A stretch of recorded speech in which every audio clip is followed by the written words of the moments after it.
শিক্ষামন্ত্ৰী নতুনকৈ শিক্ষামন্ত্ৰীৰ দায়িত্ব লোৱাৰ পিছত আজি ৰণোজ পেগুৱে গুৰুত্বপূৰ্ণ ঘোষণা কৰিছে যে পৰীক্ষা অনুষ্ঠিত হ'বই।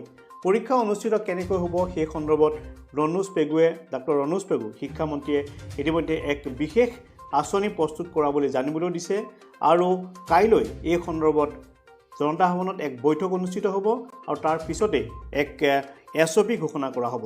এই SOPত উল্লেখ কৰা হ'ব কেনে ধৰণৰে শিক্ষাৰ্থীসকলক সাজু হ'ব পৰা যাব আৰু সম্ভৱতঃ প্ৰতিটো দেওবাৰে পৰীক্ষা অনুষ্ঠিত হ'ব আৰু দেওবাৰে কেনেকৈ পৰীক্ষা অনুষ্ঠিত হ'ব সেই সন্দৰ্ভত SOP কাইলৈ চূড়ান্ত কৰা হ'ব। আৰু শিক্ষামন্ত্ৰী জানিবলৈ দিছে যে শিক্ষাৰ্থীসকলে ঘৰতে থাকি পঢ়া শুনা কৰি থাকিব লাগে। অসমত উচ্চতৰ মাধ্যমিক আৰু মেট্ৰিকৰ পৰীক্ষা অনুষ্ঠিত হ'ব।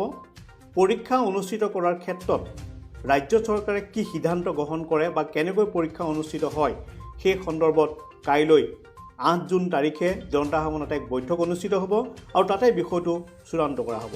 সাংবাদিকে প্ৰশ্ন কৰিছিলে যে বানপানী হোৱাৰ সময়ত আপুনি কেনেকৈ পৰীক্ষা অনুষ্ঠিত কৰিব।